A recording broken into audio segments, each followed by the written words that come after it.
ኩራት የኃጢአቶች እናት ነው የምትባለው። ከሷ 6 ኃጢአቶች ይወለዳሉ። 6ቱ ኃጢአቶች ሁሉንም ኃጢአቶች ይወልዳሉ። እነዚህ 7 ኃጢአቶች የሚባሉት ኩራት፣ ስስት፣ ሆዳምነት፣ ቅናት፣ ቁጣ፣ ስንፍና፣ ሰነፍ መሆን። እነዚህን ሁላ የምትወልዳቸው ግን ማናት? ወይዘሮ ማናት? ኩራት ናት ማለት። ትዕቢት እሷ ለሁሉም ነገር ነው አሳልፋ የምትሰጠው። ኩራት ትሕትናን ትሰብራለች። ኩራት ደቀ መዝሙርነትን ትሰብራለች። ኩራት ንስሐ መግባትን ትሰብራለች። ሰው ራሱን እንኳን የሚጎዳውን ያህል ሰይጣን ራሱ አይጎዳውም። ስለዚህ ከኔነት ነው ኃጢአት ሁሉ የሚመጣው ማለት ነው። ራስን መንከባከብ፣ ለራስ ክብር መጨነቅ፣ ለራስ ቦታ መጨነቅ፣ ለራስ ስም መጨነቅ፣ ለራስ ክፍል መጨነቅ፣ ድርሻ መጨነቅ።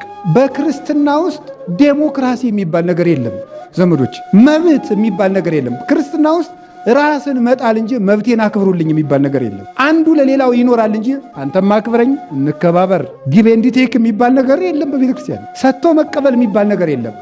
ራስህን ትሰጣለህ። መጠወተ ርስ ነው። የሚያሳድዷችሁን ጸልዩላቸው፣ የሚረግሟችሁን መርቋቸው። ሲያሳድዷችሁ እናንተን ከመንግሥተ ሰማያት ከሀገር ያውጣችሁ፣ ከመንግሥተ ሰማያት ያናውጣችሁ ብላችሁ መርቋቸው። እሱን ነው የተማርነው።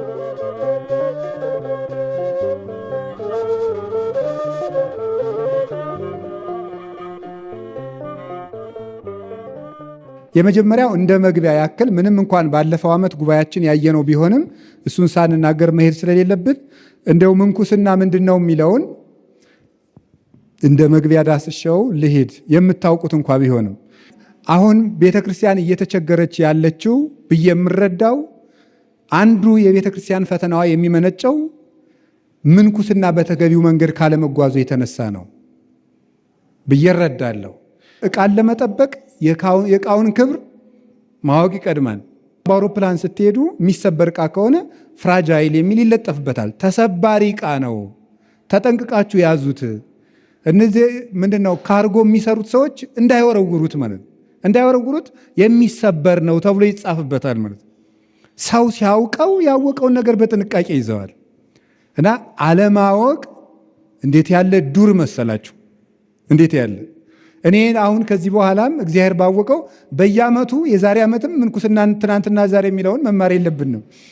ከዚህ በኋላ ገዳማት መነኩሴ ሲቀበሉ አሳውቀውት እንዲቀበሉ እፈልጋለሁ። በእኔ በኩል አበምኔቶች አላችሁ እዚህ ከዘንድሮው ስብሰባ በኋላ ቢያንስ ይህን እርምጃ በገዳማት ኅብረቱም ይሄ እንዲወሰድ እኔ እፈልጋለሁ። በግል አንድ መነኩሴ ከመመንኮሱ በፊት ማወቅ አለበት፣ ቃሉን ማወቅ አለበት። ደረጃዎች አሉት፣ በኋላ እንነጋገርበታለን። ደረጃዎች አሉት። የመጀመሪያ ቃሉን ያስተምሩታል። ቀጥሎ ካም ኤንድ ሲ የሚባል ደረጃ አለው። ቃሉን ማሳወቅ ማለት ሃይማኖቱን ያሳውቁታል። ምንኩስና ምን እንደሆነ ከነገድሉ፣ ከነአክሊሉ፣ ከነድሉ፣ ሩጫውን ከነሽልማቱ ተንትነው ያስረዱታል። ከዚያ በኋላ ካም ኤንድ ሲ ይባላል። ና መተህ እንዴት እንደምንኖር ተብሎ ደግሞ ይፈተናል። ዓለም ውስጥ እንዳለ እየተመላለሰ እንዲያ ይደረጋል። መጨረሻ ላይ ደግሞ ለ40 ቀን ቁጭ እንዲል ይደረጋል። መጨረሻ ላይ 3 ዓመት ማህበር ውስጥ ሳይጨመር መፈተን አለበት። ሳይገባው ይገባል፣ ሳይገባው ይወጣል። ምን ያርገው? ወዶ እኮ አይደለም። በማንም ላይ የመፍረድ ስልጣን እኔ የለኝም፣ አልገባንም። ስለዚህ አሁን እዚህ ያላችሁትን እኔ አልወጣኝም፣ ግን ገዳምን ማን ይበጠብጠዋል ብላችሁ ብትጠይቁኝ ምንኩስና ምን እንደሆነ ያልገባው ሰው በቃ እኔ መልሰው ገዳምን የሚበጠብጠው ማን ነው? ገዳም ያልገባው ሰው። ገዳም አልገባም እኮ አንተ ሰውዬ ይላል ሥርዓተ ቅዳሴያችን ላይ ቤተ ክርስቲያን ውስጥ ቆመ ልብህ ወዲያ ወዲህ የሚል ከሆነ ታወጣከ ቤተ ክርስቲያን ቅድስት፣ ቤተ ክርስቲያን አውጥታ ትጥልሃለች ይላል። አንተ ግን እዛው የቆምክ ይመስልሃል። ቅዳሴው ላይ ያለህ ይመስላል፣ ግን ውጭ ነህ ነው። ሰምታችኋል አይደል? ጌታ እኮ አንኳኩ ይከፈትላችኋል ያለ ለምን እንደሆነ ታውቃላችሁ? ውጭ እንደቆማችሁ ነው ማለት እኮ ነው። በውስጥ ሲታይ አንኳኩ ይከፈትላችሁ፣ ውጭ ያለ ነው ውስጥ ያለን የሚያንኳኳው። ገና ውጭ ላይ ናችሁ እያለን እኮ ነው አንኳኩ ይከፈትላችኋል ያለን። ውስጥ ያለን ይመስለናል፣ ግን ይወጣን። ያ ነው ገዳሙን የሚያውከው የሚበጠብጠው። ገዳማት ወደ ክብር ከመብቃታቸው በፊት ምን ይቀድማቸዋል? ስምምነት ይቀድማቸዋል። ስምምነትን ትህትና ይቀድመዋል። ትህትና ይቀድማል ለጸጋ ብሏል ማር ይስሐቅ። ትህትና ጸጋን ትህትና ይቀድመዋል። ጸጋን ትህትና ይቀድመዋል። ከትህትና በኋላ ጸጋ ይመጣል እንጂ ከጸጋ በኋላ ትህትና አይመጣም። ነገሩ የተገላበጠ ይሆናልና እንደምታውቁት ከመውለድ በኋላ መጽነስ የለም አይደል? ከመጽነስ በኋላ መውለድ ነው ያለው። ተወልዶ የተጸነሰ የለም፣ ተጸንሶ የተወለደ ነው እንጂ። ቅደም ተከተሉ ሲዛባ ሁሉም ይዛባል። ቅዱስ ዮሐንስ አፈወርቅ እንዳለው እግዚአብሔር መጀመሪያ ጽድቁንና መንግስቱን ፈልጉ ቢለን ኋላ ሌላው ይጨመራል ቢለን አለ ንሕነሰ ወለጥነ ሥርዓቶ ለእግዚአብሔር፣ እኛ ነገሩን ለወጥ ነውና መጀመሪያ ጭማሪውን ኋላ ጽድቁን አደረግነው። ወበይንተ ዝንረክብ አለ ዛቲ ወይለን ታክቲ፣ በዚህ ምክንያት ሁሉንም ሳናገኘው እንቀራለን አለ። ስለዚህ አባቶችና እናቶች ምንኩስና ምንድን ነው የሚለውን እኔ ከዘንድሮ ዓመት በኋላ በሰነድ ተሰንዶ በእያንዳንዱ ገዳም መቀመጥ አለበት ብዬንም ማምነው።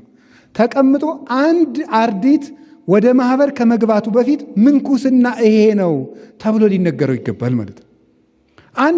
አንድ ሰው እኮ ተምሮ በአንድ መስሪያ ቤት ለመቀጠር መጀመሪያ ሰርተፊኬት ያስፈልገዋል። ከዚያ በኋላ ሲኦሲ ይፈተናል። ከዚያ በኋላ ደግሞ መስሪያ ቤቱ የሚያወጣውን ፈተና ይፈተናል። ከዚያ በኋላ ደግሞ ምን ይሰጠዋል? ኦሪንቴሽን ይሰጠዋል። ውስጥ ስላለው የስራ ሂደት ደግሞ የራሱ የአንድ ተቋም የስራ ባህል የሚባል አለ። እሱን ይሰጠዋል ማለት። ከዚያ በኋላ ነው የሚገባ። እንደው ያላወቀውን ዓለም ገብቶ ሰው መከራውን እንዲ ሰው እንደው ከወዛደርነት እንደመጣ እንደዚሁ ከአስኮላ ትምህርት ቤት ዝም ብሎ ሮጦ እንደመጣ እንደው ብድግ ብሎ ነውር አይደለም እንዴ? ነውር እኮ ነው። ስልጠና አለ ሁሉም ነገር ማለት ነው። ስለዚህ ምንኩስና ምንድን ነው የሚለውን ማሳወቅ ይጠበቅብናል። ስለዚህ ምንኩስና ምንድን ነው? እንደምታውቁት ነው። ቃሉ መንኮሰ ሞተ ማለት ነው አይደለም? መንኮሰ ሞተ ማለት ነው። መነኩሴ ማለት የሞተ ማለት፣ ምንኩስና ማለት መሞት ማለት ነው እንደምታውቁት። አሁን እሱ ይሄ መሞት ማለት ምን ማለት ነው የሚለውን ነው የቴዎሎጂካል የሆነውን ክፍሉን የምናየው። መሞት ማለት ምን ማለት ነው? በምንኩስና አስቴቲክ ቴዎሎጂ በሚባለው ወይም በዚህ የምናኔ የትምህርተ መለኮት ትምህርት ቢታይ ምንድን ነው መሞት ማለት? በምንኩስና መሞት ማለት እንግዲህ ሞተ ተለየ ማለት ነው። እንደምታውቁት ሞት ማለት ተለየ ነው። ሞተ ማለት የግዕዝ ቃል ነው። ተለየ ማለት ነው። መሞት ማለት መለየት ማለት ነው። መሞት ማለት መለየት ማለት ነው።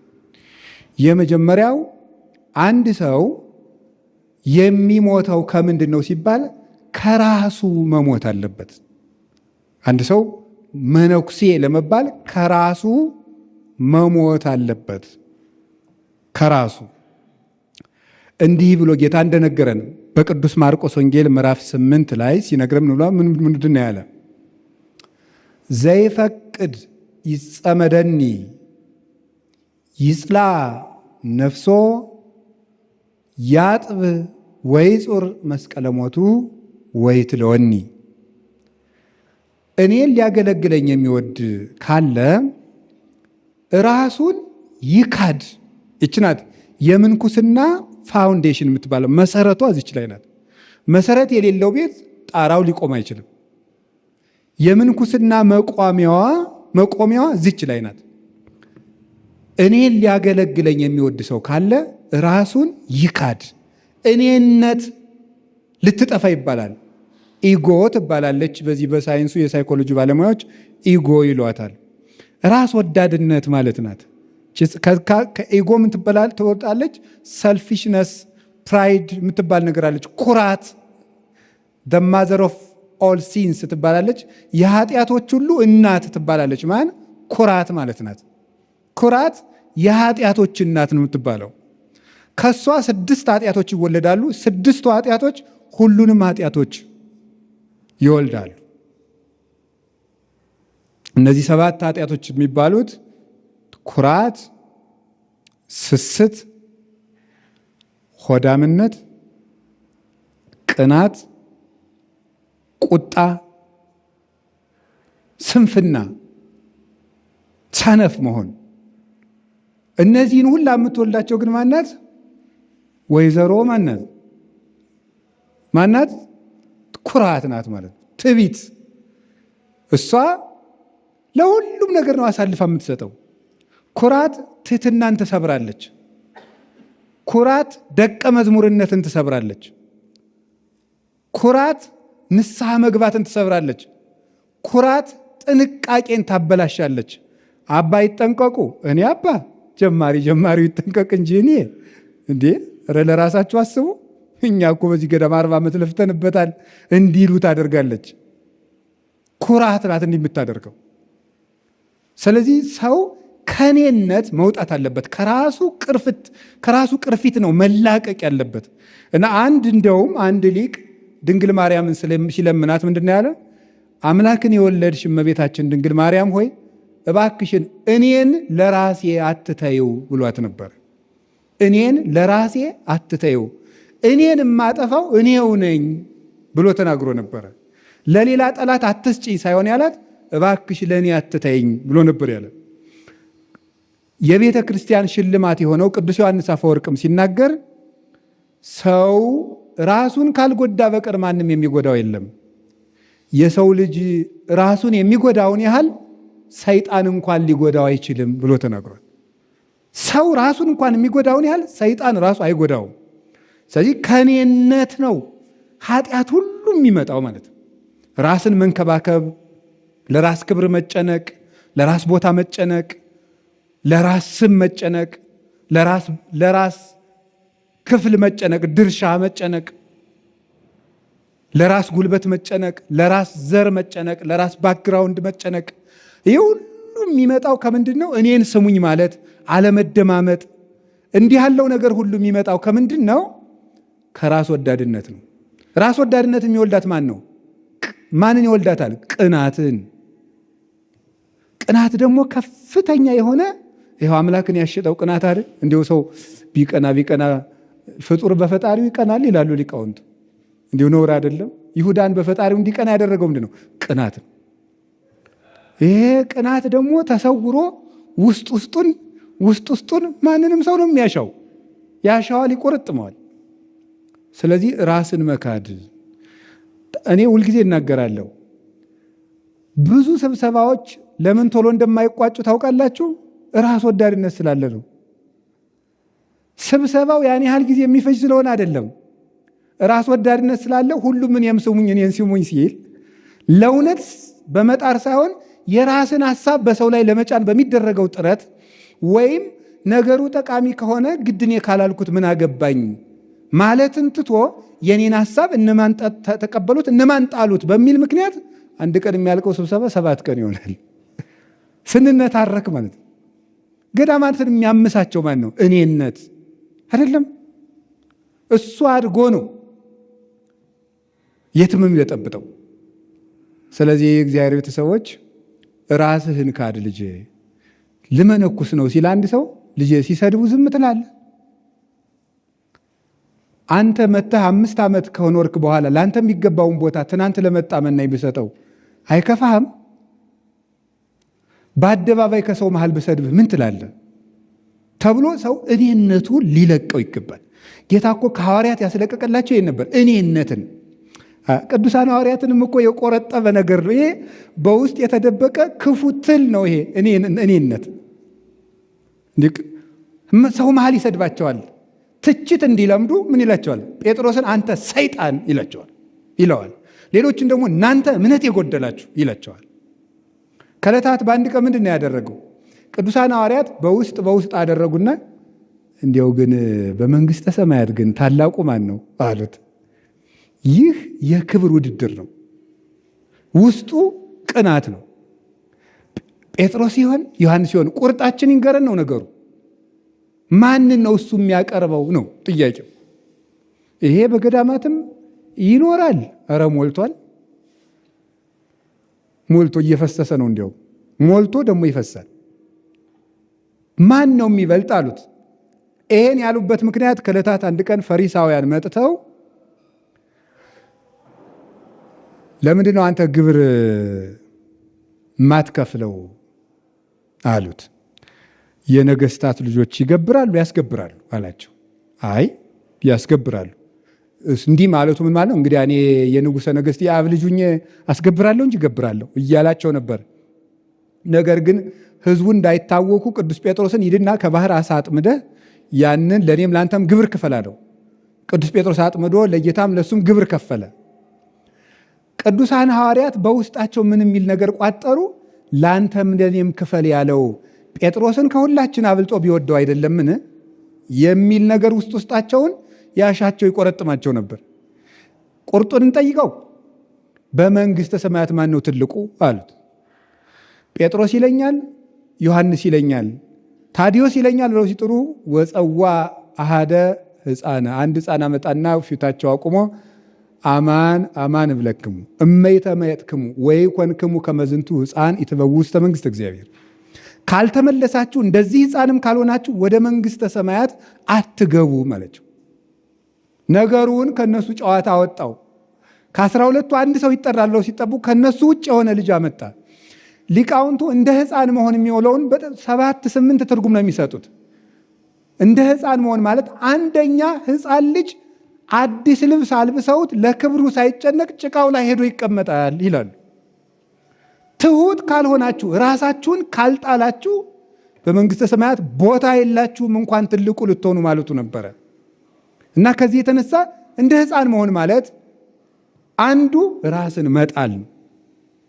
ይሄ ነው በገዳማቱ አንድ ሰው ምንኩስናን አወቀ የሚባለው ቆብ ቀሚስ አሰፍቶ ለበሰ፣ ገዳም ገብቶ ራሱን በረሃብ ቀጣ ማለት አይደለም። መጀመሪያ ራሱን ካደ ነው። ራሱን መካድ አለበት። ዘመዶቹን፣ ታሪኩን፣ የጀርባውን ባክግራውንድ የሚባለው ለምሳሌ ማስተርስ ኖሮ ገዳም ልትገባ ትችላለህ። ያንተን ማስተር የሚያውቅልህ ገዳም የለም። ከዚያ በኋላ በቃ መነኩሴ ነህ። ፒኤችዲ ሊኖር ይችላል። ያንተን ፒኤችዲ የሚያውቅልህ ገዳም የለም። ከዚያ በኋላ ምንም የሌለህ ድሃ ነህ። አዋቂ ብትሆን አላዋቂ ነህ። የሀብታም ዘር ብትሆን ድሃ ነህ። ምንም እስካሁን የሰራው በዓለም የነበረ ዝና ካለ ስትመነኩስ ራስህን ባዶ አድርግ ነው። ራስህን ባዶ አድርግ። ክርስቶስ ወነሳ አርአያ ገብር እንደተባለ የባሪያን መልክ ይዞ መጣ እንዳለ ራስን የባሪያን መልክ ማስያዝ ባሰረ ክርስቶስ መሄድ ነው። መመንኮስ ማለት እንደሱ ነው። በልብ ያለ ትሕትና ናት። ስለዚህ መሞት ማለት ራስን መካድ ነው። ይህንን ቅዱስ ጳውሎስ ጠቅሶታል። ገላትያ ምዕራፍ 2 ቁጥር 20 ላይ እንዲህ ብሎ ጠቅሶታል። መመንኮስ ማለት የትኛው እንደሆነ ይህን የሚጠቅሰው ወተሰቀልኩ ምስለ ክርስቶስ ወአንሰ ኢሃሎኩ ወበሕይወተ ክርስቶስ አሎኩ። እኔ ከክርስቶስ ጋር ተሰቅያለሁ፣ አሁን እኔ ሞቻለሁ። እኔ አሁን የለሁም፣ ክርስቶስ ግን በእኔ ይኖራል ይላል። መመንኮስ ማለት ይሄ ነው። እኔ አሁን የለሁም፣ ክርስቶስ በእኔ ይኖራል። እንዴት ያለ ነው! ይሄንን ነው በዚህ በቤተ ክርስቲያን ትምህርት ቲኦሲስ ይባላል። በቴዎሎጂ ትምህርት አለ። ቲኦሲስ ማለት ሱታፊ አምላክ ነው። እግዚአብሔርን መምሰል ነው። ሰው ከፍራሽ በስባሽነት እየወጣ የፈጠረውን እስከ መምሰል ይደርሳል። ያንም የሆነው ግን የራሱን ባዶነት ሲክር ነው። እና ቅዱስ ጳውሎስ ምን አለ? እኔ ሞቻለሁ፣ በእኔ የሚኖረው ክርስቶስ ነው። ይህ ማለት ምን ማለት ነው? እማስበው እንደ ጳውሎስ ሳይሆን እንደ ክርስቶስ ነው። የጳውሎስ ልብ ሞቶ የክርስቶስ ልብ በጳውሎስ ውስጥ ይኖራል ማለቱ ነበረ። የእኔ የጳውሎስ ልብ ሞቶ የክርስቶስ ልብ በእኔ አለ እያለ ነበረ። አንደኛ ቆሮንቶስ ምዕራፍ 2 ላይ ሲናገር ነይነሰ ህሊናሁ ለክርስቶስ ብነ፣ እኛ ግን የክርስቶስ ልብ አለን ይላል። ደስ ነው የሚለው ይሄ ቃል። እኛ የክርስቶስ ልብ አለን። የምናስበው በክርስቶስ ልብ ነው። አሁን በምን ልብ እያሰብን ነው እንግዲህ ምንኩስና ምናምን የምንለው? በክርስቶስ ልብ ማሰብ እንግዲህ ገዳም ውስጥ ገብቶ በብዙ ልብ የሚያስብ ይኖራል። በክርስቶስ ልብ ማሰብ ሊቁ ቅዱስ ዮሐንስ አፈወርቅ ይህን ሲናገር ወገኖቼ፣ ይህን ሲተረጉም ቆሮንቶስን በተረጎመበት በሰባተኛው ድርሳኑ ሲናገር እኛ የፓይታጎረስ ልብ የለንም፣ እኛ የሶቅራጥስ ልብ የለንም፣ እኛ የፕላቶ ልብ የለንም፣ እኛ ያለን የንጉሠ ነገሥት ክርስቶስ ልብ ነው ይላል። እኛ ያለን የክርስቶስ ልብ ነው። የአምላኬ የኢየሱስ ክርስቶስ ወንጌል ሁሉንም ነገር ለማወቅ በቂ ነው ይላል። ይህንን ልብ ይዞ መግባት አለበት። የክርስቶስን ልብ ይዞ ይግባ እንጂ እዚያ ኤቢሲዲ ውስጥ የያዘውን ልቡን፣ እዚያ ቤተሰብ ውስጥ የያዘውን ልቡን፣ ሰፈሩ ላይ ያጠናውን ልቡን፣ በቄስ ትምህርት ቤትም የያዘውን ትዕቢተኛ የሆነ ልቡንም ቢሆን የትም የያዘ ልቡን ይዞ እንዴት ገዳም ገብቶ ሰው ልብስ የለበሰ ትዕቢተኛ ይሆን እንዴ? ቢጫ የለበሰ ወይባ የለበሰ ቆብ ያረገ ትዕቢተኛ ይሆን እንዴ? ምን ያረግልናል? እኛም የምንፈልገው የክርስቶስን ልብ ይዞ የገባ ሰው ነው። የዘመዶቹን ልብ ይዞ የሚገባ አንፈልግም። የራሱን ልብ ይዞ የሚገባ፣ የእግዚአብሔርን ልብ ይዞ የሚገባ። ራስን መካድ ማለት እሱ ነው። አሁን እዚህ ማላ ስነስቼ አንድ ሰው ብሳደብ ምን ይሰማችኋል? እሱ ነው እኮ ራስን መካድ ማለት። አንድ ሰው ብዬ ብሳደብ አባገል ያንቀላፉ ብል፣ አሁን ለምሳሌ ያንቀላፋ የለም አይዟችሁ ግን ብል አንድ ሰው ምን ይላል? ሰው ማለት ነው የሚጠራኝ ስሜን ቢሆንስ በኋላ አስተያየት አይሰጠኝም ለብቻዬ። ይሄ ምንድን ነው? ኩራት ነው። ይሄ የተቀበረ ኩራት ነው። ካባ የለበሰ ኩራት ነው። ይሄ ነው እንዲወጣ የሚያስፈልገው። እንዴት ብሎ አርዲቱን መሳደብ የሚችል አበምኔት አለ? አሁን መቆጣት የሚችል አበምኔት አለ? የለም። እንዴት ብሎ ይቻላል? ማን ማንን ይቆጣል እንዴ? በክርስትና ውስጥ ዴሞክራሲ የሚባል ነገር የለም ዘመዶች። መብት የሚባል ነገር የለም ክርስትና ውስጥ። ራስን መጣል እንጂ መብቴን አክብሩልኝ የሚባል ነገር የለም። አንዱ ለሌላው ይኖራል እንጂ አንተም አክብረኝ፣ እንከባበር፣ ጊቭ ኤንድ ቴክ የሚባል ነገር የለም በቤተ ክርስቲያን። ሰጥቶ መቀበል የሚባል ነገር የለም። ራስህን ትሰጣለህ። መጠወተ ርስ ነው። የሚያሳድዷችሁን ጸልዩላቸው፣ የሚረግሟችሁን መርቋቸው።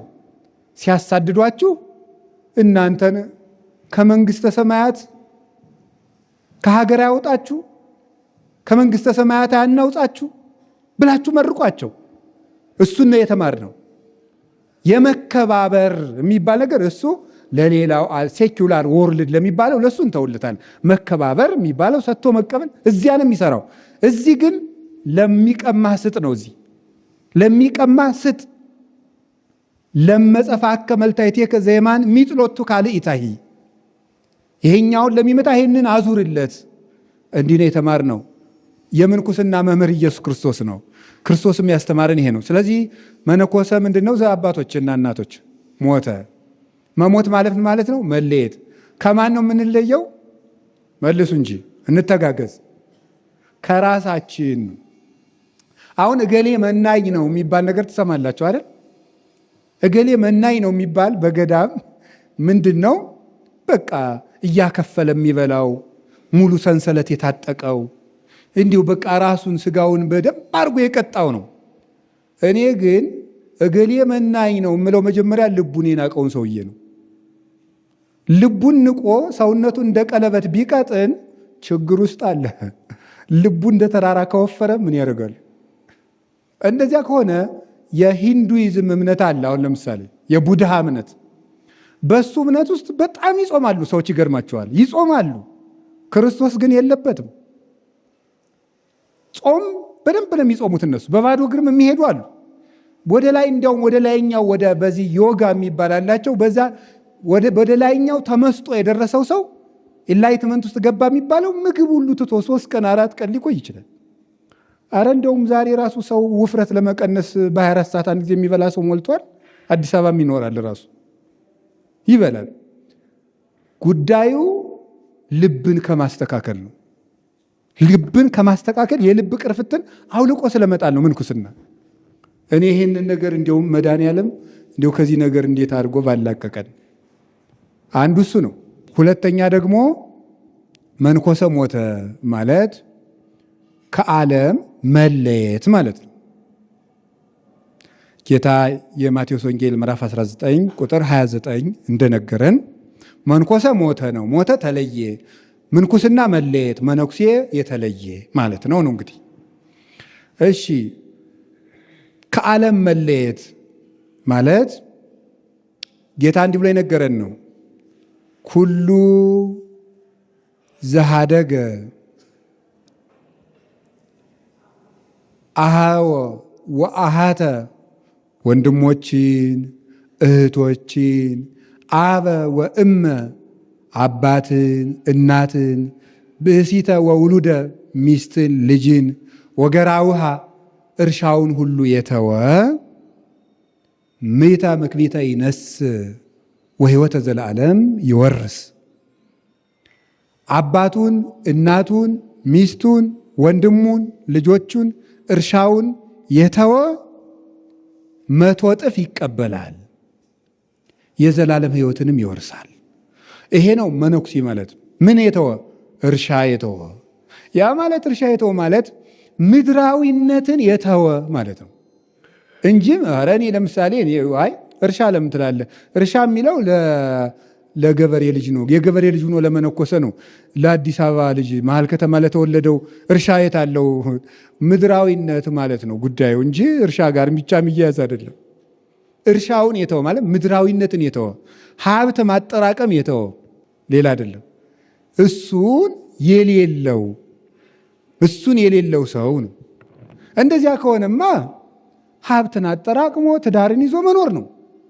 ምን ያለፋፋል ታዲያ? ስለዚህ እርሻውን የተወ አሁን መነኩሴ ማፍራት ከተፈለገ መጀመሪያ እንዲያውም እኔ ወደ ገዳም ከመግባቱ በፊት አንድ ሰው ገዳም ሲገባ ልጃችን ልንቀበለው ወስነን ከጨረስን በኋላ ሂሳብ አካውንት አለ? አዎ። ብር አለው አካውንት? አዎ። በጣም ጥሩ። እናታ ዘመዶች አሉ ድሆች? አዎ።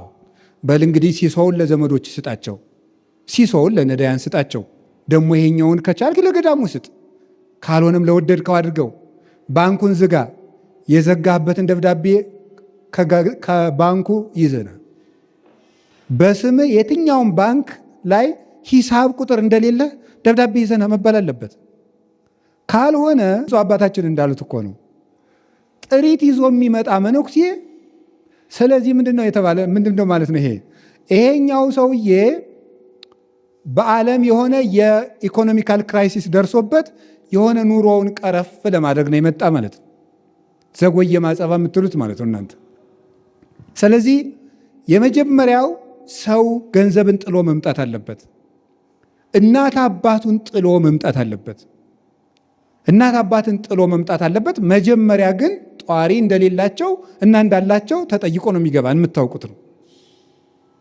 እህትን ወንድምን መተው አለበት። ዘመዶችን ልጠይቅ ብሎ መሄድ ፈጽሞ የለበትም። አሁን ይደዋውላል። ሲያማው አክስቱ ጋር ነው የሚሄደው። የአክስቴ ልጅ ተድራለች ብሎ ሰርግ ይሄዳል።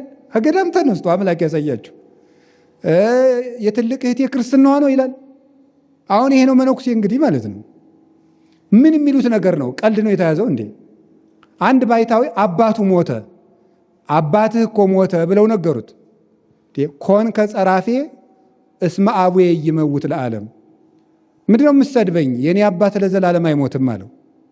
ስለዚህ ምን ማለቱ ነው? የኔ አባት ከዚህ በኋላ ማን ነው? ክርስቶስ ነው ማለት ነው። አባ አብደል መሲህ የሚባሉት አባ ገብረ ክርስቶስ ግብፃውያን የቅድስና ማዕረግ ሰጥተዋቸዋል። ኢትዮጵያዊ ጻድቅ ናቸው። እሳቸው ሰው ከመነኮሰ በኋላ ይላሉ አባቱ ክርስቶስ እናቱ ድንግል ማርያም ናት። ሰው ከመነኮሰ በኋላ አባቱ ክርስቶስ ነው፣ እናቱ ድንግል ማርያም ናት። አንድ መጨመር ካስፈልገው ቤተ ክርስቲያን ናት። ሀገሩ መንግስተ ሰማያት ናት። ፈልጎ ገዳም ውስጥ የዞኑን ልጅ፣ የክልሉን ልጅ፣ የቀበሌውን ልጅ መነኩሴ የሚቧደን ከሆነ ምን ያደርግልናል? ይሄ እዚያው ሄዶ እዚያው የሚቧደንበት አይቧደንም እንዴ? ይሄ የእግዚአብሔር መንግስት ነው። እዚያ ውስጥ ያለው ገዳም የእግዚአብሔር መንግስት ነው። እዚያ ውስጥ የሚኖር ሰው ዘመዶቹን ጥሎ ይምጣ፣ የዘመዶቹን ክብር ጭምር ጥሎ ይምጣ። እኔ እኮ የነገስታት ልጅ እኮ ነኝ። ኧረ ተው፣ እኔ እግዚአብሔርን ብዬ እኮ ነው እንጂ ቸግሮኝ የመጣው አይደለም። እናት አባቴ ሞልቷቸው የሚኖሩ ናቸው። እኛ ራሱ እንደ አድርጎ የመጣውን የክርስቶስን ሀብት ነው የምንፈልገው። የዘመዶችን ቤታቸውን ንብረታቸውን አይደለም የምንፈልገው። ስለዚህ የሰው ልጅ እናት አባቱን መተው ከዘመድ መለየት አለበት። አንድ እሱ ነው። እንዲህ ያለ ሰው 100 እጥፍ ይቀበላል አለ። 100 እጥፍ ይቀበላል ማለት 100 እናት ይሰጠዋል ማለት አይደለም። 100 እናቶች ኖረውት ሊሰጡት ከሚችሉት ደስታ ይልቅ የሚበልጥ ደስታን ያገኛል ይላል። እናታችን አሁን ደስ ትላለች። እናት አይደለም ተርባ ተጠምታ ያሳደገችን ስትሞት ደስታዋ ያበቃ። እማዬ እማዬ ብለን ቀብረን ቤታችን። የማይሞት ደስታ የክርስቶስ ደስታ ነው። ስለዚህ 100 እጥፍ ደስታ ነው። አንድ እናቱን ትቶ ሽናት የማይሰጡትን ደስታ ያገኛል። 100 እጥፍ ሚስትን ስለኔ የተወ 100 እጥፍ ይቀበላል አለ። ሚስት ቅዱስ ጎርጎርዮስ ዘኑሲስ እንደሚናገረው አንተ ሰው መልከኛ ሚስት አግብተህ ወጥተህ ገብተህ አይን አይኗን ታያታለህ። ውለህ መጥተህ እስክምታያት ትቸኩላለህ። ልጆቹን ወልዳ አባ አባ ሲሉ ደስ ይልሃል። እንግዲህ ከዕለታት አንድ ቀን ጥላህ ሙታ አባ እንጎቻ አባ እንጀራ ሲሉህ እናት ቢኖራችሁ መች ይርባችሁ ነበር ብለህ የምታዝን አይደለምን? ወጥተህ ስትገባ እሳት አንድዳ ቤቱን ብርሃን አድርጋ ትቆይ የነበረች ሴት ማታ ስትመጣ ጨልሞ ስታገኘው በዚያ ትካዜ የምትጎዳ አይደለምን? እንግዲህ የድንግልናህን ያህል ክብር ወዴት ይገኛል ብሎ ያመጣል። 100 እጥፍ ይቀበላል ማለት ምን ቢዋደዱ ጥላው ትሞትና ያዝናል። ምን ቢዋደዱ ጥሏት ይሞትና ታዝናለች።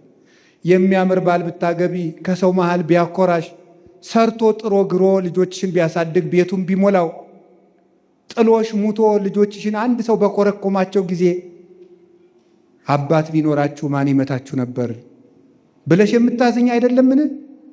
እንግዲህ ምናኔን የሚስተካከል ክብር ወዴት አለ ይላል። ስለዚህ አንድ ሰው 100 እጥፍ ይቀበላል ማለት የማይቀማ ደስታ ያገኛል ማለት ነው። ፍስሐ ዘይቱ የዳዘወቱ የማይነጥፍ ደስታ ከተሰጠ የማይነሳ ደስታን ታገኛላችሁ፣ የዘላለም ሕይወትን ትወርሳላችሁ ማለቱ ነው። ስለዚህ መንኮሰ ሞተ ማለት መለየት ማለት ከዘመድ ከገንዘብ በራስ ዘመድ ከመመካት ከእንዲህ ያለው ነገር ሁሉ መላቀቅ ማለት ነው። መሞት ማለት ከቃሉ ጋር ናችሁ።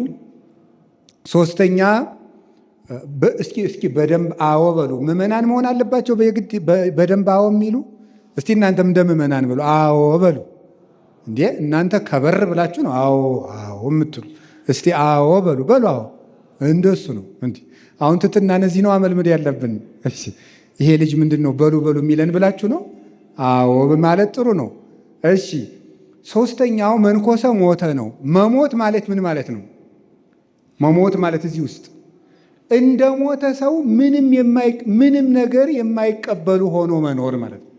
ይሄ ማለት ምን ማለት መሰላችሁ? አባ መቃርስን አንድ ሰው እንዴት ብዬ ልኖር አለው። ሂድና መቃብር ቦታ ሄደህ ሙታንን ስደባቸው አለው። ሰደባቸው። አሁን ደግሞ ሂድና አመስግናቸው አለው። አመሰግናቸው። ምን አሉ አለው። ምንም አላሉኝም። አንተም እንደዚህ ሁነህ ኑር አለው።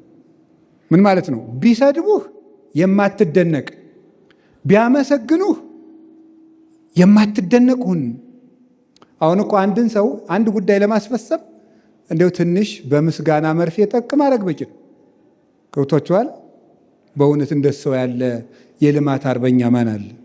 እንደሰው ያለ ደግ ስንለው ተርከክ ይላል ልቡ። የዋህ መስሎት እኮ ነው አይደለም። ብዙ ሰዎች ቁልፋችን ፈተው የልቡናችን መዝገብ በርብረው የሚወስዱብን በምስጋና ቁልፍ ነው የሚፈቱን ሰዎች ማለት ነው። በደግ ከፍ ዝቅ ብሎ እንደዚያ የማትልሁን። አንዱ ሰው እኮ በቅቻለሁ ብሎ እስኪና በሉታል አባጋቶን ተጠርቶ መጣም። ኧረ አንዴ በቃ መነኩስ ያለ ያግኙት ናበሉት። አንተ ማትረባ አንተ ነህ ሲሉት ተቆጣ። ከበቃ እንደ ሞተ ሰው መሆን አለበታ። ሲነቅፉት መናደድ የለበትም። ሲያመሰግኑት መፍለቅለቅ የለበትም። የዚያ ጊዜ አንተስ ውስጡን ሌቦች ሰርቀውት ላዩን ቀለም የተቀባ ቤት ትመስላለህ። ሲነቅፉህ መታገስ የማትችል ከሆነ መነኩሴ አይደለም። እስካሁን ገና አልሞትክም፣ በሕይወት አለ። እስኪ አንድ የሞተ በድን ጋር ሂደን እስኪ እንስፈንለት። እሰይ ይላል። እስኪ ሽቱ እንርጨው፣ ያሸታል። ስደቡት፣ ይቆጣል። ዘውድ እንድፋለት፣ ይነግሳል። ሙቶ አለ። መነኩሴ እንደ ሞተ ሰው ይኑር ማለት ምንም የማይጨንቀው፣ ቢታማ የማይጨንቀው፣ ቢነቀፍ የማይጨንቀው፣ አድማ ቢነሳበት የማይጨንቀው፣ ልቡ ለጻድቅ ውኩል ከማንበሳ። አሁን እኛ ገና አንድ አሽሙር የሚያሸማቅቀን ሰዎች ነን። 3 መነኮሳቱ ነው። አንዱን መነኩሴ ከተጠቋቆሙበት እኔ እዚህ ገዳም መኖር አልችልም እየተጠቋቆሙብኝ ነው ይላል። ይሄንን ነው ዓለሙ ሁሉ ጠላህ ቢሉት ግድ የለም እኔ ዓለሙን ቀድሜ ጠልቼዋለሁ ብሏል ቅዱስ አትናቴዎስ። ስለዚህ በዚህ መሰረት መንኮሰ ሞተ የሚባለው ለሱ ነው። ከዓለም ተለይቶ ለክርስቶስ የሚኖር ሞተ ይባላል። ይሄ ነው እንግዲህ ምንኩስና ማለት። ሞተ በሚለው ሲፈታ ትርጉሙ ይሄ ነው።